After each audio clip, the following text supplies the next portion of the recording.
Assalamualaikum warahmatullahi wabarakatuh. Perkenalkan, nama saya Lailatul Kamalah, NIM 19017104. Saya berkuliah di Universitas Negeri Padang, berprodi Sastra Indonesia. Di sini saya akan menampilkan sebuah mind mapping tentang angkatan 45. Baiklah, saya akan menampilkannya. Yang pertama, saya akan menjelaskan sejarah penamaan pada angkatan 45. Kuatnya corak pada karya sastra angkatan 45 begitu fenomenal sehingga berbeda dari sastra angkatan sebelumnya dan dijuluki sebagai sastra kemerdekaan. Latar belakang perubahan politik sangat mendadak pada masa pendudukan Jepang pada tahun 1942 sampai 1945 yang menjadi awal kelahiran karya sastra angkatan 45. Penamaan angkatan 45 ini didasari juga oleh corak kebaruan dalam sastra yang mulai muncul pada tahun 1945 yang merupakan tahun kemerdekaan sehingga mempunyai makna besar dalam sejarah bangsa dan juga merupakan pangkal perkembangan dan kemajuan kebudayaan suatu bangsa. Lalu yang kedua yaitu Surat Kepercayaan Gelanggang. Surat ini diterbitkan oleh Majalah Siasat pada tanggal 22 Oktober 1950. Surat Kepercayaan Gelanggang berbunyi sebagai berikut. Kami adalah ahli waris yang sah dari kebudayaan dunia dan kebudayaan ini kami teruskan dengan cara kami sendiri. Kami lahir dari kalangan orang banyak dan pengertian rakyat bagi kami adalah kumpulan campur baur dari mana dunia baru yang sehat dapat dilahirkan. Keindonesiaan kami tidak semata-mata karena kulit kami yang sawo mateng, rambut kami yang hitam, atau tulang pelipis kami yang menjorok ke depan, tetapi lebih banyak oleh apa yang diutarakan oleh wujud pernyataan hati dan pikiran kami. Kami tidak akan memberi kata ikatan untuk kebudayaan Indonesia. Kami tidak ingat akan melap-lap hasil kebudayaan lama sampai berkilat dan untuk dibanggakan. Tetapi kami memikirkan sesuatu penghidupan kebudayaan baru yang sehat. Kebudayaan Indonesia ditetapkan oleh kesatuan berbagai-bagai rangsang suara yang disebabkan oleh suara yang dilontarkan kembali dalam bentuk suara sendiri. Kami akan menentang segala usaha yang mempersempit dan menghalangi tindak betulnya pemeriksaan ukuran nilai. Revolusi bagi kami ialah penempatan nilai-nilai baru atas nilai-nilai usang yang harus dihancurkan. Demikian kami berpendapat bahwa revolusi di tanah air kami sendiri belum selesai. Dalam penemuan kami mungkin tidak selalu asli. Yang pokok ditemui adalah manusia. Dalam cara kami mencari, membahas dan menelaahlah kami membawa sifat sendiri. Penghargaan kami terhadap keadaan keliling atau masyarakat adalah penghargaan orang-orang yang mengetahui adanya saling pengaruh antara manusia dan seniman. Jakarta, 18 Februari 1950. Yang selanjutnya yaitu pelopor angkatan 45. Pelopor dari angkatan 45 ini adalah Chairil Anwar.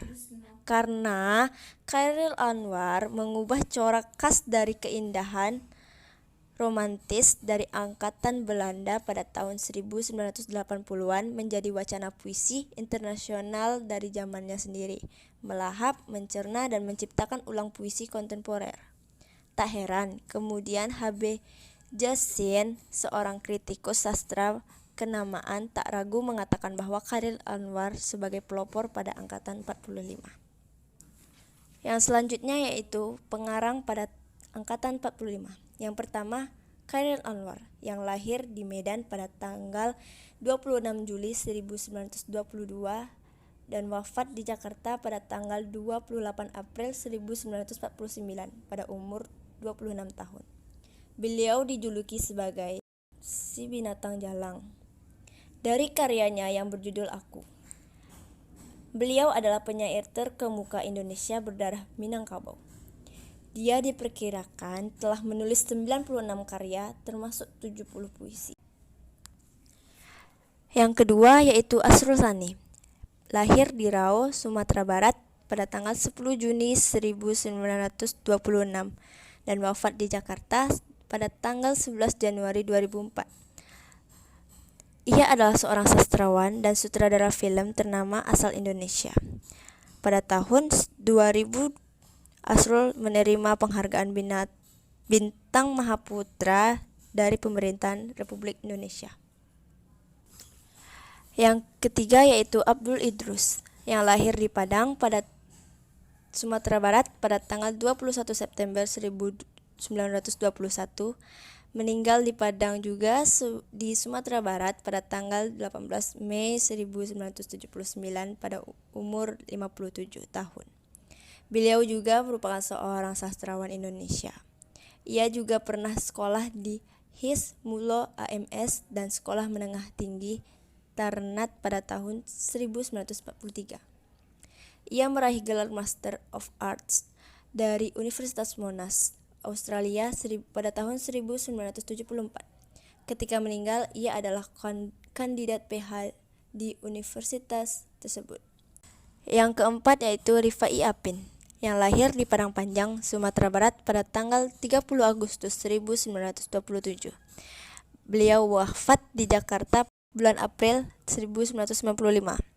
Beliau juga merupakan sastra Indonesia. Rifai pernah menimba ilmu hukum di Jakarta selama beberapa tahun. Ia pernah menjadi redaktur Nusantara, Gema Suasana, Gelanggang Siasat, dan Zaman Baru. Ia pernah menjadi anggota Komite Nasional Indonesia Pusat DPRD DKI Jakarta. Ia juga merupakan salah seorang pemimpin Pusat Lekra pada tahun 1959 dan 1965. Setelah peristiwa G30S, ia ditahan di Pulau Buru selama 14 tahun dan dibebaskan pada akhir tahun 1979. Yang kelima yaitu Pramudia Ananta Toer, yang lahir di Blora, Jawa Tengah pada tanggal 6 Februari 1925. Beliau wafat di Jakarta pada tanggal 30 April 2006 pada umur 81 tahun. Secara luas dianggap sebagai salah satu pengarang yang produktif dalam sejarah sastra Indonesia. Pramudia telah menghasilkan lebih dari 50 karya dan diterjemahkan ke dalam lebih dari 42 bahasa asing. Yang selanjutnya yaitu karya sastra.